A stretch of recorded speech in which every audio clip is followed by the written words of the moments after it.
Didn't cry. Not once. That surprised me more than anything else. I'm the kind of woman who cried at insurance commercials, who kept a box of tissues on the kitchen counter just in case a song came on the radio that reminded me of my mother. But when my son-in-law looked me dead in the eyes across my own dining room table and said what he said, I didn't cry. I just went very, very still. My name is Eleanor. I'm 68 years old. I lived in a pale yellow house on Sycamore Ridge Drive in Crestwood, Missouri. 3 bedrooms, a wraparound porch, a kitchen with the original hardwood floors that my husband Walter refinished himself the summer before our youngest started kindergarten. We bought that house in 1989 for $112,000, and we spent 34 years turning it into something that felt like us. Like our whole life together, pressed into walls and door frames, and that one squeaky step on the staircase that I could never bring myself to fix because it meant I always knew when the kids were sneaking down for midnight snacks. Walter passed 4 years ago. Pancreatic cancer. 6 weeks from diagnosis to the end, which the doctor said was fast, and I suppose they meant it as something. Mercy, maybe. I don't know. Fast didn't feel like mercy. Fast felt like someone reached into my chest and pulled out everything warm. After the funeral, my daughter Renee called me every day for 2 weeks. Then every other day. Then once a week. Then on Sundays, when it was convenient. I understood. She had her own life. She had her husband, Chad. She had my grandchildren, twins named Brody and Becca, who were 7 at the time, and loud in the wonderful way that children are loud when they don't know yet that the world can be quiet in the worst possible ways. It was Renee's idea for them to move in. I want to be clear about that. I didn't ask. I didn't hint. I was managing. The house was paid off. Walter and I had made the last mortgage payment in 2017, and we'd opened a bottle of champagne we'd been saving since our 25th anniversary. I had his pension, my social security, a modest savings account. I was fine. Lonely, yes. Fine. But Renee called me one Sunday in February, 2 winters after Walter died, and she said, "Mum, Chad got an opportunity in St. Louis. A real one," she said, "with a firm that does commercial real estate development. And I know this is a lot to ask, but would you consider letting us stay with you while we get settled? Just for a little while, just until we find something." I said yes before she even finished the sentence. I said yes because she was my daughter. I said yes because I had 3 bedrooms and I was only using 1. I said yes because the house echoed in a way that houses shouldn't, and maybe the sound of small feet on those hardwood floors would fill it back up a little. They moved in on a Saturday in March.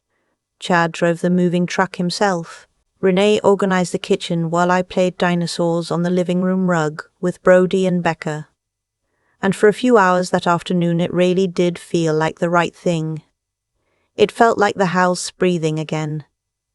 The first few months were fine. More than fine. Some days. I cooked on weeknights. Renee and I watched our shows together after the kids were in bed. Chad was polite at the table, asked about my day, took out the trash without being asked. I thought, this is working.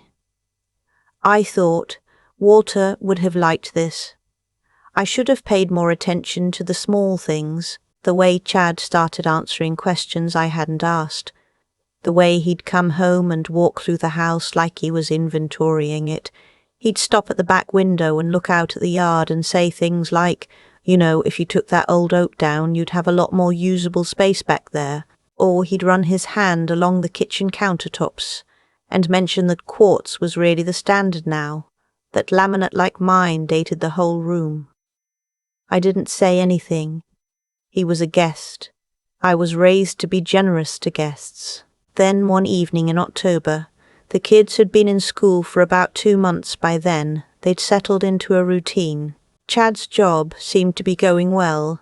I came downstairs at about 6:30 to start dinner and found him sitting at my kitchen table with his laptop open and a legal pad full of notes beside him. He didn't look up right away. When he did, he said, "Hey, actually glad you're here. I wanted to run something by you."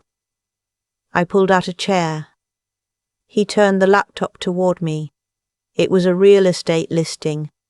A 1-bedroom apartment in a complex called Briarwood Estates, about 4 miles from the house. The listing showed a small kitchen, a generic beige carpet living room, a little patio that backed up to a parking structure.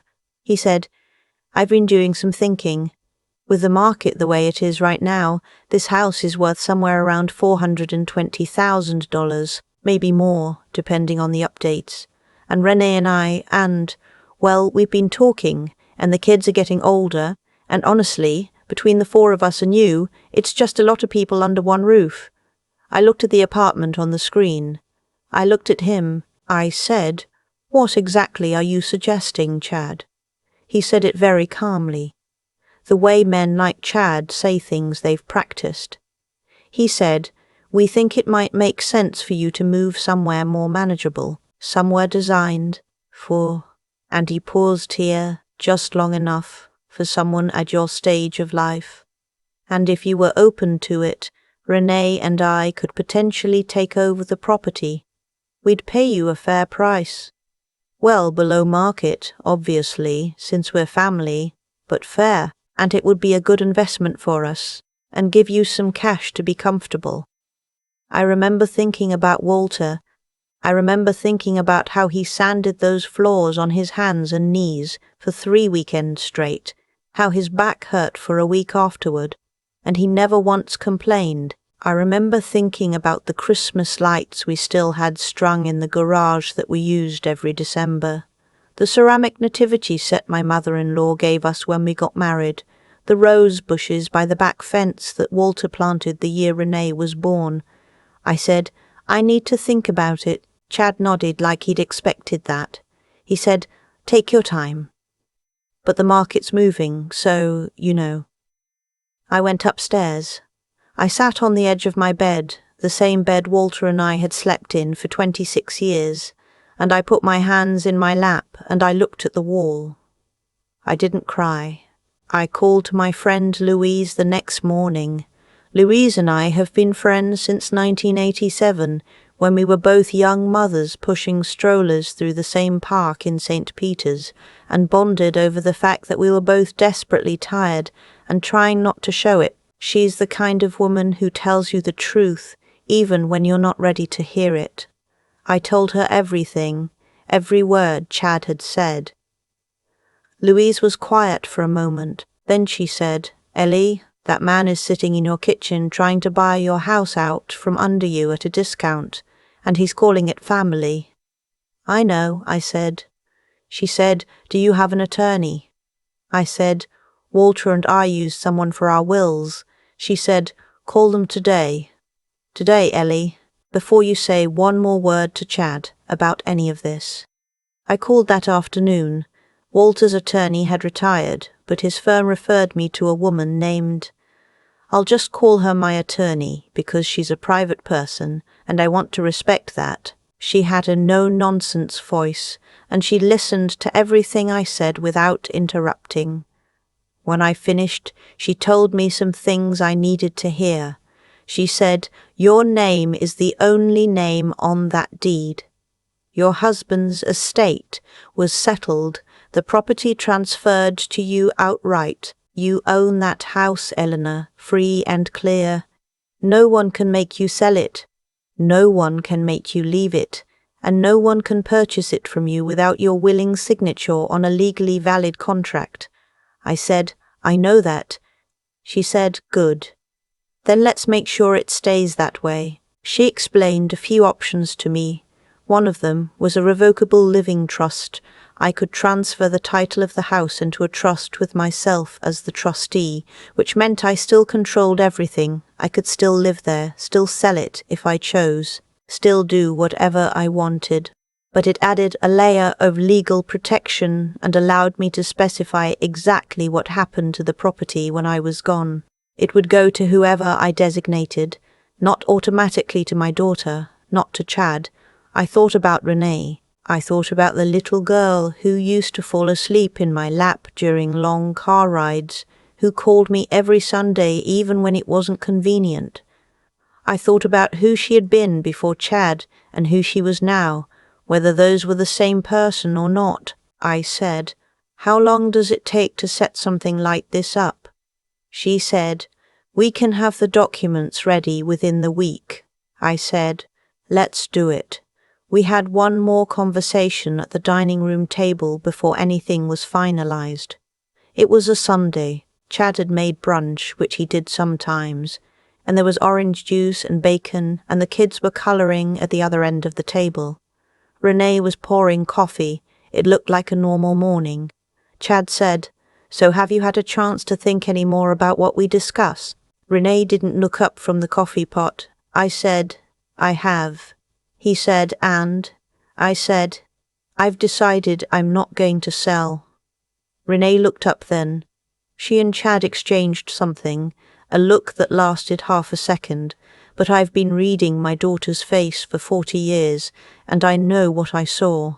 Chad set down his fork. He said, "Eleanor, I want to be honest with you.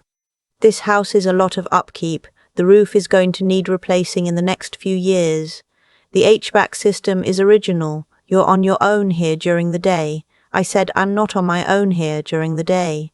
I said, "I'm not on my own. This is my home. I've been here for 34 years. He said, "We're just thinking about what's practical." I said, "I appreciate that, and I've made my decision." That afternoon I noticed Chad spending a long time on his phone in the backyard. I noticed Renee being unusually quiet at dinner. I noticed the way the air in the house changed, the way it does when something has shifted and everyone is pretending it hasn't. 3 days later, my attorney called to tell me the trust documents were ready to sign. I drove to her office on a Tuesday morning while the kids were at school, and Renee was at her part-time job, and Chad was at work. I signed every page. The house on Sycamore Ridge Drive went into the Eleanor M. Whitfield Revocable Living Trust. I was the trustee, I was in control, and the designated beneficiary, when the time came, was my son Arthur, my youngest, who lived in Asheville, North Carolina, who had never once looked at my house like it was a transaction. I drove home and made myself a cup of tea and sat on my front porch and looked at the yard. The leaves were turning. The oak tree Chad wanted to cut down was brilliant orange against the grey October sky. I sat there for a long time. The conversation happened on a Friday. I was in the kitchen when Chad came home from work, earlier than usual. He had a particular look on his face, tight around the jaw, the kind of look that means someone has already decided how a conversation is going to go. He set his keys on the counter, my counter, in my kitchen, and he said, "I got a call today from the county assessor's office. Routine inquiry that it flagged something, the title on this property, you put it in a trust." I said, "Yes." He said, without talking to us. I said, "It's my property, Chad. I don't need to discuss what I do with it." His voice changed then, not loud. Chad was never loud. That wasn't his style. It got quieter, actually, which was somehow worse. He said, "Renee and I have been here for 8 months. We've invested in this household. We've been patient. We assumed, given the circumstances." I said, "What circumstances?" He said, "Eleanor, let's be honest. You're 68 years old. You're alone. This house is going to become a burden. We were trying to work out something that made sense for everyone." I said, "I understand what you were trying to work out." He looked at me for a long moment. He said, "Renee's going to be upset." I said, "I imagine she will be." Renee was upset. She came to find me in my room that evening, and she sat in the chair by the window, the chair her father used to sit in when he was reading, and she cried. She said she hadn't known all of what Chad was doing, which I partly believed and partly didn't, and I told her I loved her and I always would, but I also told her that I needed her to understand something. I said, "This is my house. Your father and I built a life in this house, and I will not be managed out of it." She wiped her eyes. She said, "I didn't mean for it to go like this." I said, "I know." She said, "What happens now?" I said, "That's up to you." They moved out the first week of December. Chad found them an apartment in Clayton, nicer than the Briarwood one he'd shown me, which told me something about what was really being proposed when he showed me that listing. Renee and I talked on the phone twice before Christmas. It was stiff and careful, the way it is when something has been broken and you're both trying to figure out if it can be repaired, and neither of you wants to be the first one to reach for the pieces. Brody called me on Christmas morning from Renee's phone to tell me they had a Christmas tree with coloured lights, and could I come see it? I said I'd love to. Renee got on the line afterward and asked if I wanted to come for dinner. I said yes. I brought a sweet potato casserole and a bottle of the Riesling Walter, and I used to drink at the holidays. Chad was civil. Becca sat in my lap for most of the afternoon and made me look at a book about horses 6 times in a row. I drove home that night through streets that were quiet and bright with lights, and I pulled into my driveway and sat in the car for a few minutes before going inside. The house was exactly as I'd left it. The ceramic nativity set was on the sideboard. The Christmas lights were on the porch where I'd strung them myself for the first time without Walter, which had taken me 2 hours and 3 trips up and down the ladder and a lot of muttering under my breath. But I'd done it. I went inside. I made chamomile tea. I sat in my kitchen, in my chair, in my house on Sycamore Ridge Drive, and I was very quiet for a while. I have learned some things this year that I want to say plainly, because someone reading this might need to hear them the way I needed to hear them, before I finally did something about it. Your home is not a courtesy you extend to people who love you. It is an asset, a legal document, a piece of your history that took years to build. Kindness is not the same as vulnerability. Letting people in does not mean letting people take. You can love your children completely without reservation and still protect what is yours. Those two things are not in conflict. Anyone who tells you they are, anyone who frames your self-protection as selfishness or stubbornness or an inability to be practical, that person is not protecting you. That person is protecting what they want. Call an attorney. Update your documents. Know what your name on a deed actually means.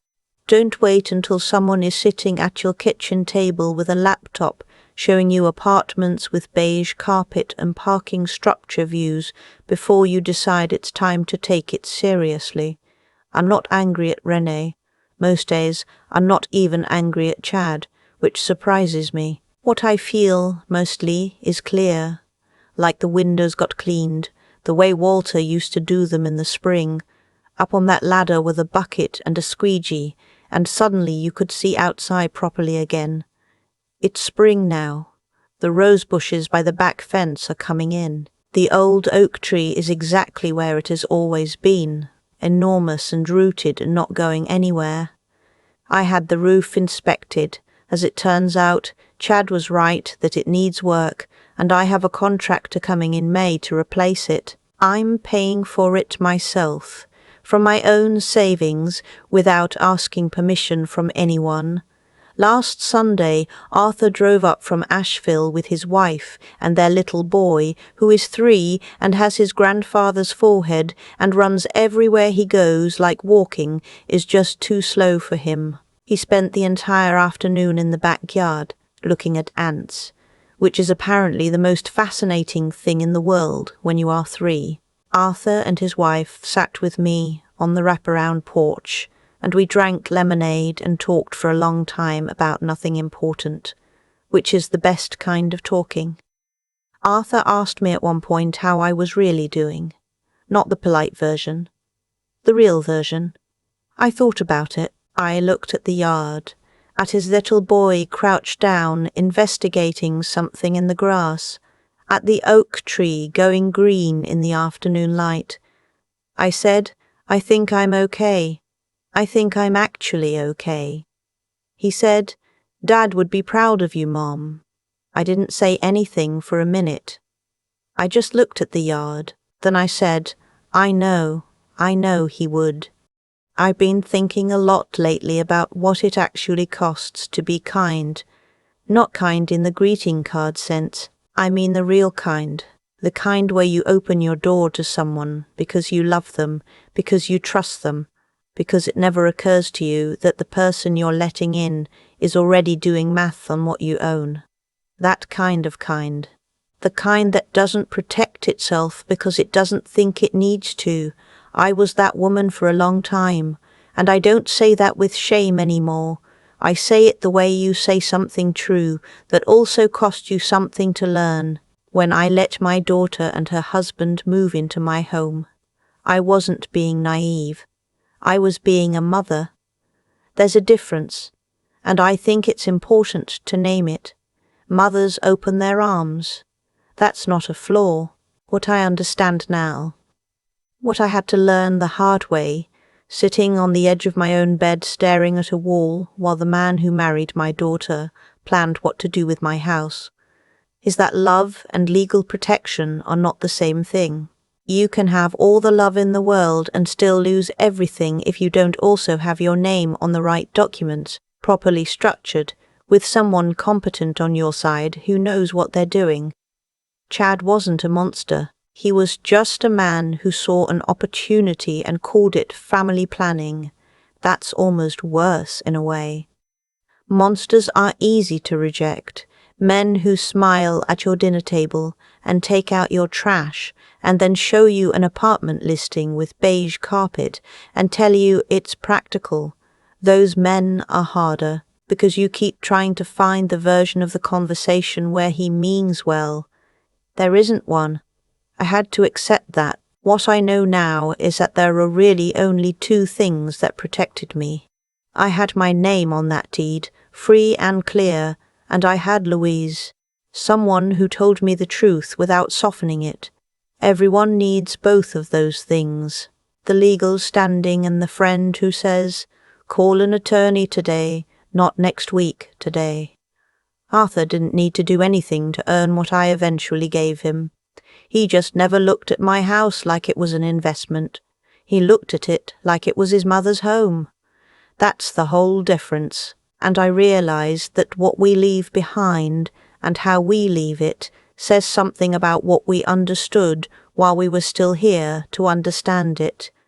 I'm not a woman who learned her lesson at the end of a long story. I'm a woman who learned it in the middle of one, while there was still time to do something about it. And if you're reading this and something in my story felt familiar, if you've sat at a table and heard someone call your self-protection stubbornness, if someone has ever framed your clarity as a problem, I want you to know that clarity is not cruelty. Knowing what you own and protecting it is not something you need to apologize for.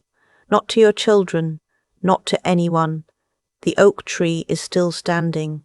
I'm still here. And that, for now, is enough.